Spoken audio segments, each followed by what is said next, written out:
এরকম অঙ্ক আমাদের প্রায় সময় চাকরির পরীক্ষায় এসে থাকে। যেমন এখানে একটা আছে 0.1 গুণন 0.01 গুণন 0.001 সমান কত। তো এই অঙ্কগুলোতে আমরা অনেক সময় হিমশিম খেয়ে যাই যে কীভাবে করা লাগবে দ্রুত, অতি অল্প সময়ের মধ্যে। আমাদের হাতে যেহেতু সময় একবারই কম থাকে, 100টা নৈর্ব্যক্তিক মাত্র সময় থাকে 1 ঘন্টা।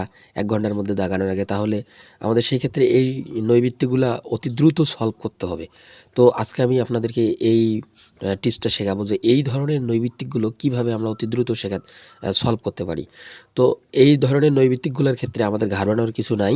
প্রথমে আমরা দেখব যে দশমিকের পরে, সব সংখ্যাগুলোই যেহেতু দশমিকের পরে রয়েছে, যেমন 0.1, তো আগে আমরা সংখ্যাগুলা গুণ করে নেব। কত রয়েছে? এখানে আছে 1, এখানে 1, এখানে 1, তাহলে 1 1 1 তিনটে সংখ্যা যদি আমি গুণ করি আমি পাচ্ছি 1। তো আমার তিনটে সংখ্যার গুণফল হচ্ছে 1। এখন আমি খেয়াল করব একটা সবথেকে বিশেষ জিনিস, যেটা হচ্ছে যে আমি দেখব যে দশমিকের পরে মোট কয়টা সংখ্যা রয়েছে। এখানে দশমিকের পরে দেখেন একটা, এখানে দশমিকের পরে দুইটা, এখানে দশমিকের পরে তিনটা, তাহলে কটা হচ্ছে? একটা, দুইটা, তিনটে, চারটে, পাঁচটা, ছয়টা। তার মানে আমার কি সংখ্যাগুলোর গুণফল হচ্ছে 1।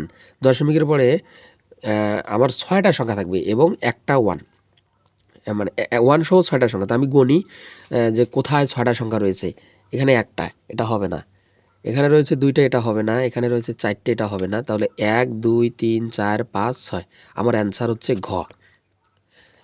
সেম নিয়মে আমরা যদি করি, 2 নম্বর যদি আমি আপনাদেরকে দেখাই, সেটা হচ্ছে যে দশমিকের পরে আমাদের দেখেন আবারও একটা অঙ্ক রয়েছে, 0.4 গুণন 0.02 গুণন 0.08। এই ধরনের অঙ্কগুলা সেম এই আগের নিয়মটা অনুসারে একই হবে, একই রকম নিয়মে। তো আমরা সেম নিয়ম ফলো করব অতি দ্রুত করার জন্য কি করব? সংখ্যাগুলো গুণ করে নেব। তাহলে 4 গুণন 2 গুণন 8, তাহলে আমার কত দাঁড়ায়? দেখেন এই অঙ্কটা প্রাইমারি সহকারী শিক্ষক নিয়োগ পরীক্ষায় 2023 এটা প্রাইমারি সহকারী শিক্ষক নিয়োগ পরীক্ষায় আসছিল। তো সংখ্যাগুলো কি করতে হবে? প্রথমে গুণ করে নিতে হবে। 4 2 আর হচ্ছে 8। আপনি যদি এই সংখ্যাগুলো গুণ করে নেন, 4 2 8, 8 8 দাঁড়াচ্ছে 64। কত দাঁড়াচ্ছে আপনার? 64। এখন আমরা দ্বিতীয় স্টেপে কী নিয়ম শিখছি, যে দশমিকের পরে কত ঘর সংখ্যা রয়েছে। তাহলে এখানে একটা, এখানে দুইটা আর একটা, তিনটে, চারটে, পাঁচটা। তার মানে আমার দশমিক সহ 5টা লাগবে। তাহলে 64, 5টা মিল করতে 2টে, 3টে, 4টে, এই 5টা, তাহলে সামনে একটা দশমিক। আমার কত লাগতেছে? শূন্যের পরে 3টে শূন্য, 3টে শূন্য, তারপরে 64, তাই তো? তাহলে আমার এটার সাথে মিল হচ্ছে ক নাম্বার।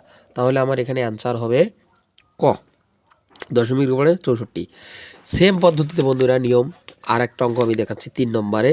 তো এই অঙ্কটা আপনারা সমাধান কি হতে পারে এটা করে আমাকে কমেন্ট বক্সে জানাবেন, অবশ্যই জানাবেন। আমি চেষ্টা করব আরও নিত্য নতুন কোনো ভিডিও নিয়ে আসার জন্য। ধন্যবাদ।